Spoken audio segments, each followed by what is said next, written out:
Shalom guys, selamat datang. Kita jumpa lagi dalam program Kita Mengerti, Kita Sehat.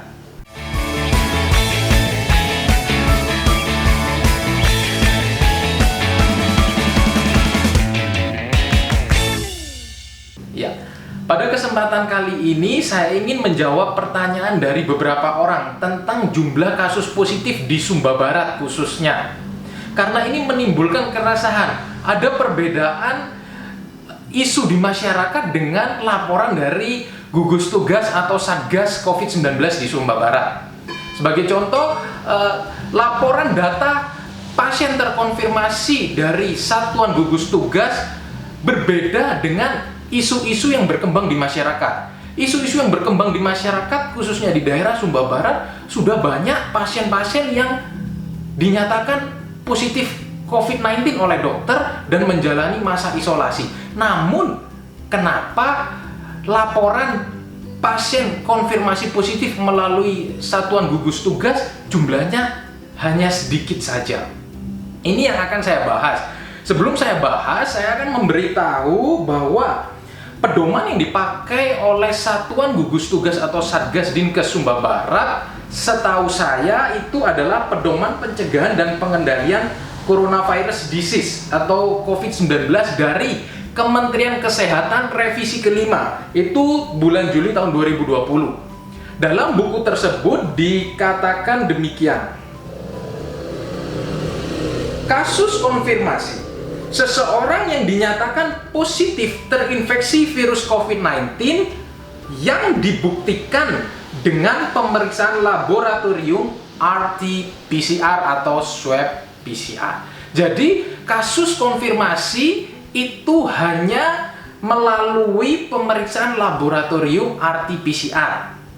Karena di tempat kita susah sekali untuk melakukan pemeriksaan ini, otomatis jumlah pasien yang terkonfirmasi dan yang dinyatakan oleh Satgas jumlahnya otomatis sedikit. Karena kita melakukan screeningnya atau melakukan tes PCR-nya juga sedikit, otomatis hasil yang didapatkan sedikit pula.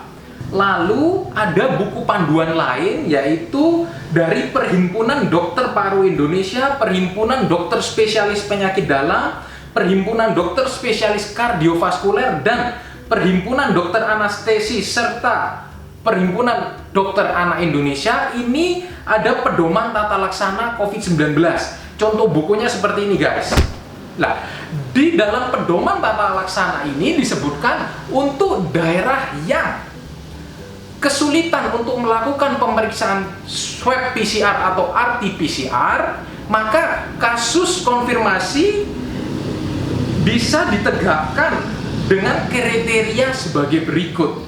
Saya bacakan ya guys. Kasus konfirmasi ini berdasarkan buku yang kedua, yang panduan dari Perhimpunan Dokter-Dokter Spesialis di Indonesia. Kasus konfirmasi seseorang yang dinyatakan positif terinfeksi virus COVID-19 dengan kriteria sebagai berikut. Yang pertama, seseorang dengan hasil RT-PCR positif, sama seperti yang dikeluarkan oleh Kementerian Kesehatan. Yang kedua, seseorang dengan hasil rapid antigen positif dan memenuhi kriteria definisi kasus probable atau kasus suspek. Definisi kasus probable atau kasus suspek kalian bisa lihat juga ini di atas. Yang untuk kasus suspeknya seperti ini.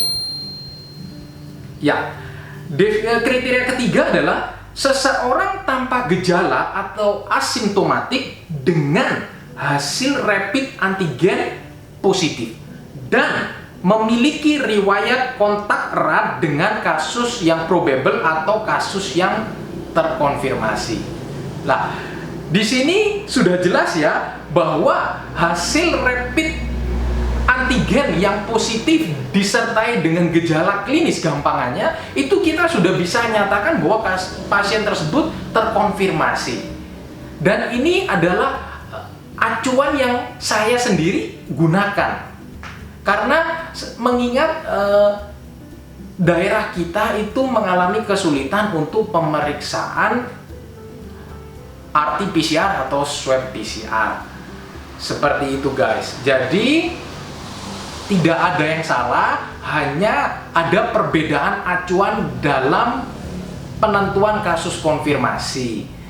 Kita tetap harus waspada guys, sekalipun kasus konfirmasi yang dimunculkan oleh Satgas hanya sedikit, namun pemeriksaan swab PCR tetap menjadi gold standar dalam penentuan kasus konfirmasi COVID-19. Dikarenakan swab antigen pun memiliki banyak keterbatasan. Pada umumnya swab antigen memiliki sensitivitas di antara 80-90%, sekitar 85% lah, dengan spesifisitas di angka 95-98%. Saya memberikan contoh sedikit mengenai sensitivitas ya. Contohnya adalah alat A itu mempunyai sensitivitas, dia bisa mendeteksi virus apabila jumlah virus tersebut di angka 1000. Jadi apabila seseorang terinfeksi virus COVID-19 dan jumlah virusnya hanya 800, maka di alat tersebut akan terdeteksi negatif. Padahal orang tersebut sudah terinfeksi. Itu adalah definisi contoh gambaran dari sensitivitas. Jadi alat tersebut menuntut jumlah virusnya baru sampai 1000 baru akan terdeteksi positif. Begitu. Jadi penentuan waktu pemeriksaan swab antigen itu penting, sehingga kita bisa memeriksakan seseorang atau pasien yang kita curiga itu di waktu yang tepat dengan perkiraan jumlah virus yang sudah banyak, sehingga bisa menggambarkan hasil yang sebenarnya.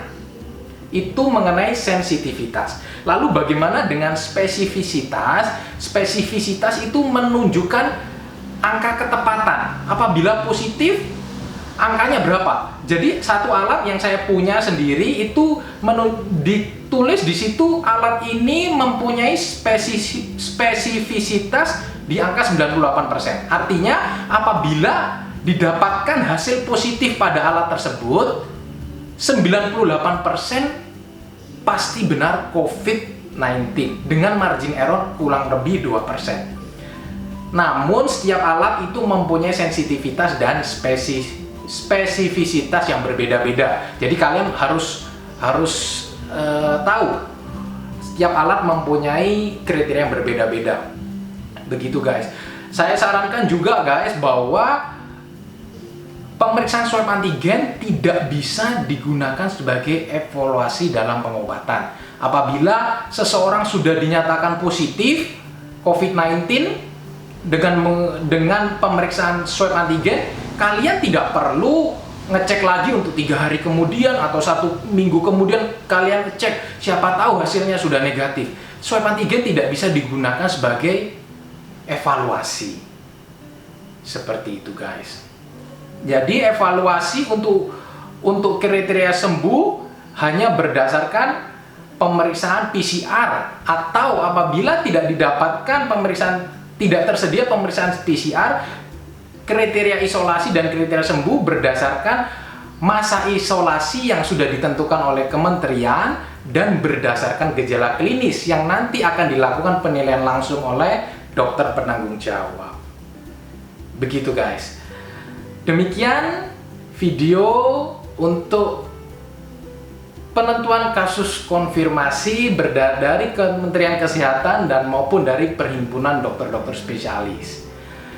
Buat kalian yang menyukai video ini, kalian bisa klik tombol like, jangan lupa share ya ke teman-teman, dan jangan lupa nyalakan lonceng supaya kalian bisa mendapatkan informasi apabila ada video yang baru. Terima kasih guys, tetap sehat, tetap positif, dan sampai jumpa di video berikutnya.